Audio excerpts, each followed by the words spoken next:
Imagine being a failed archetype with cards that can facilitate an FTK, can special summon from the deck, and have a majority of cards with no hard once per turn effects and still not be a top deck. Somehow, Morphtronics managed to do that.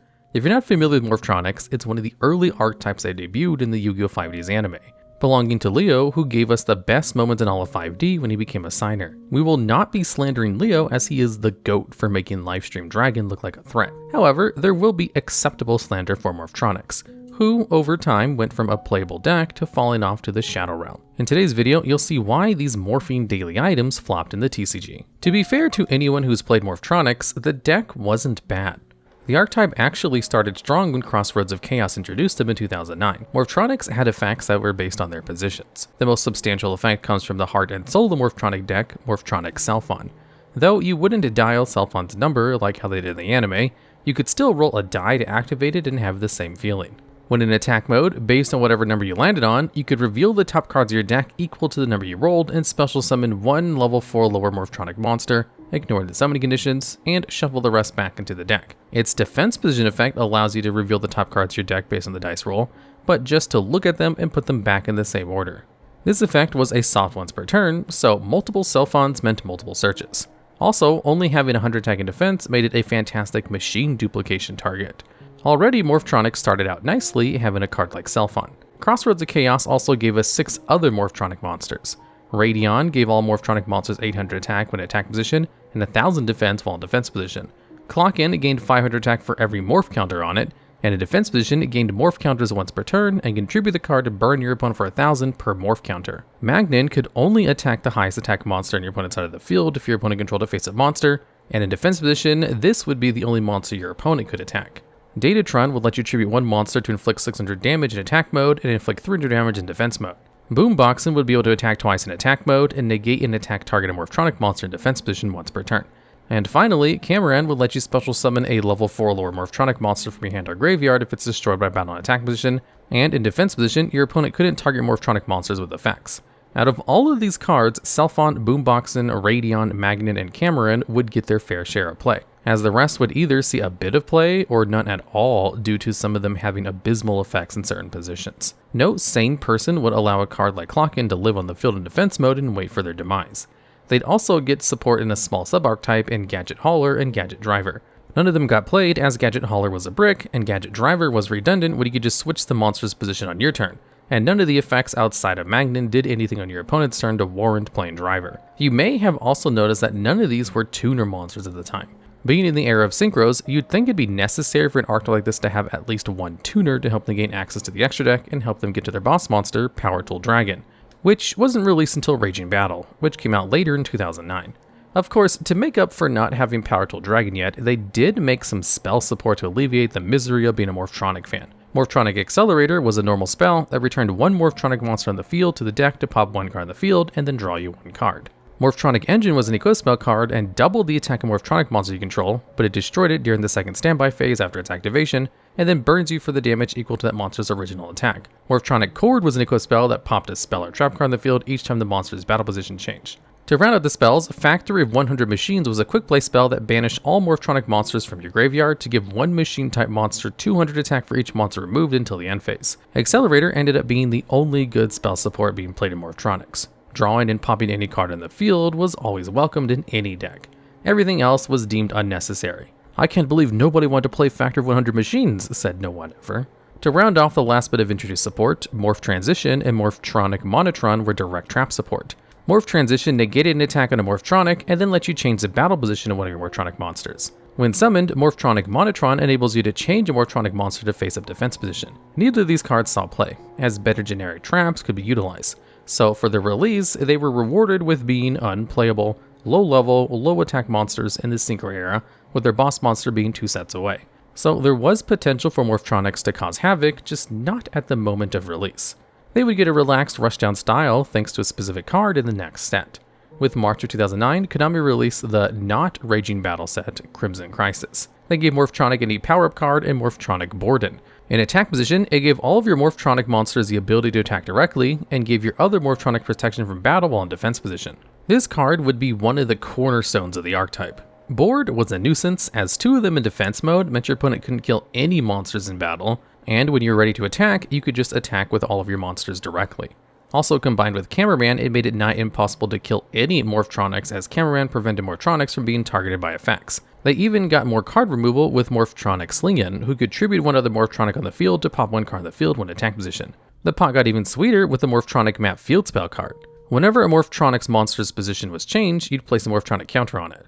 All Morphtronic monsters gain 100 of each counter, and when it's destroyed, you'll get to special summon a Morphtronic from your graveyard. The bonus of playing this card was that you could destroy it too. You could benefit from using cards like Heavy Storm back in 2009 to blow up your opponent's back row, and then trigger the effective map to get your Morphtronic monsters from the graveyard. They got 2 trap cards in Morphtronic Force Field and Morphtronic Mix-Up, but surprisingly, Mix-Up was the better option. Force Field was a counter trap to spells and traps, but it was situational because it required said spell and trap to target and destroy a Morphtronic monster. Mix-Up only needs 2 Morphtronics on the field to select 2 cards your opponent controls on their side of the field and destroy 1 card of your opponent's choice from those selections. Crimson Crisis did give Morphtronics a playstyle that held them over. It wasn't without flaws, as it was still a deck without access to synchros, and the low attacks didn't make it easy to kill your opponent quickly. Nonetheless, the deck had unique pieces lined up to make a strong stay in the TCG.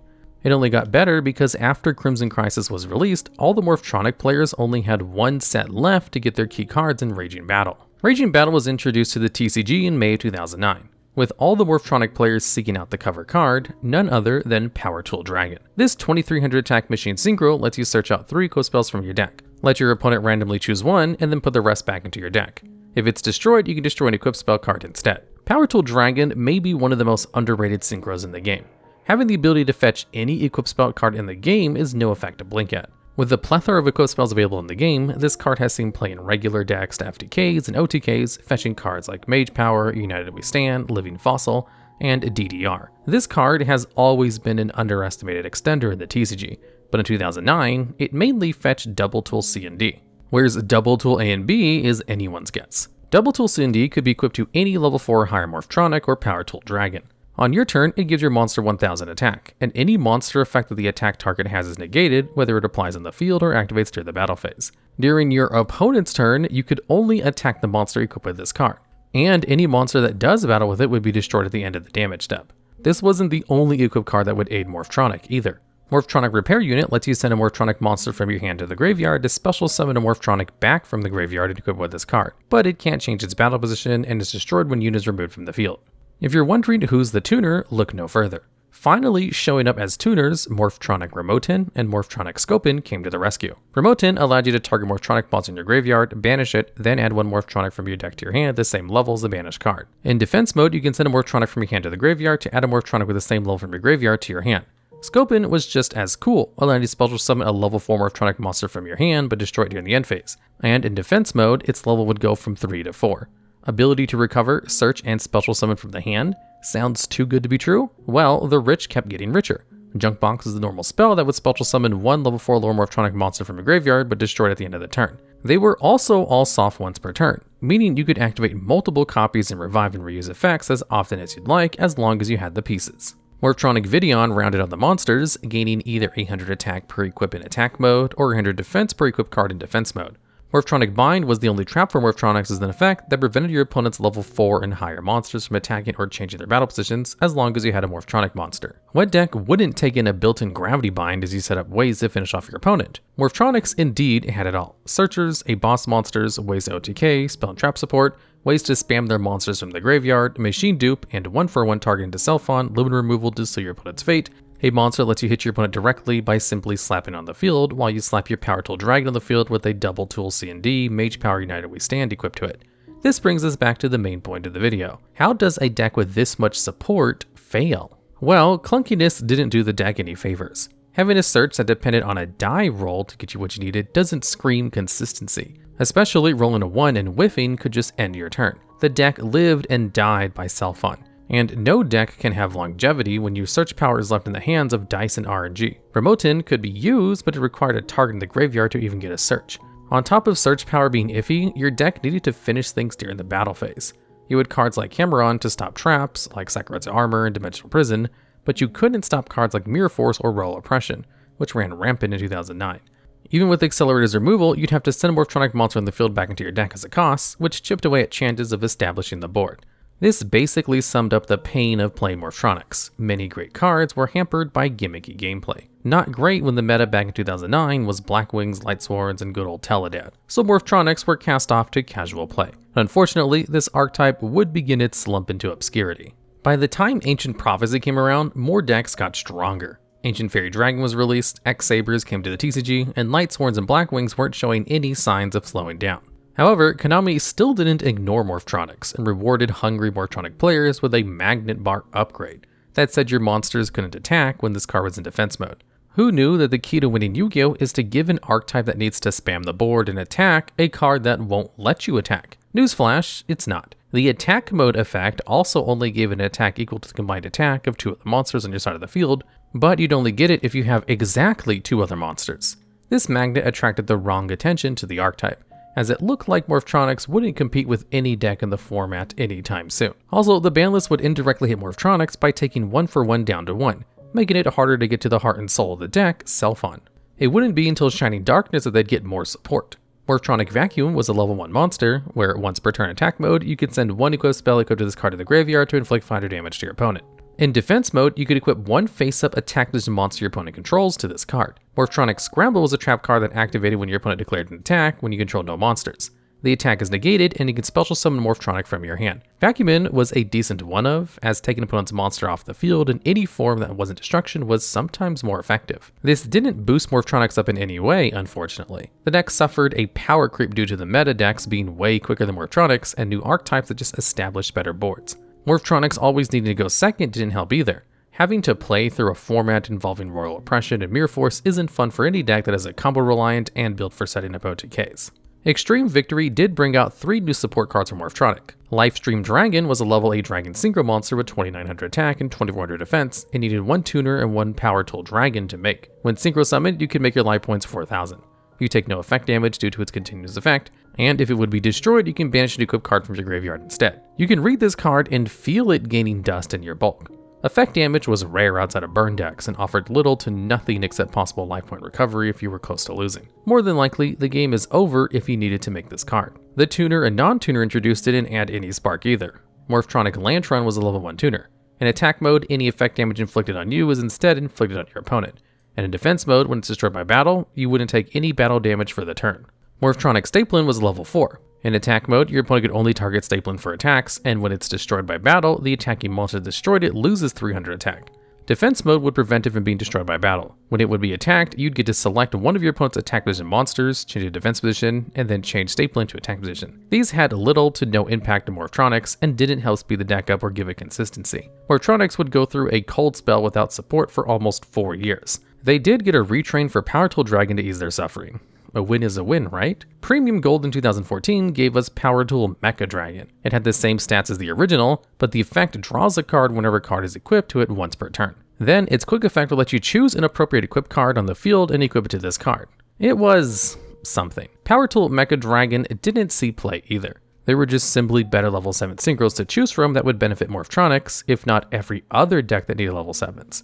At this point, everyone thought that Morphtronics was done as an archetype, and that it was time to retire the deck, especially with Yu-Gi-Oh! Starting to move on into the Xyz era. Even when the Pendulum era began to start, there was no sighting of Morphtronics and no chance for it to keep up with any new archetypes. There would be a little chatter for it when a particular card came out in Secrets of Eternity. Introducing Morphtronic Smartphon.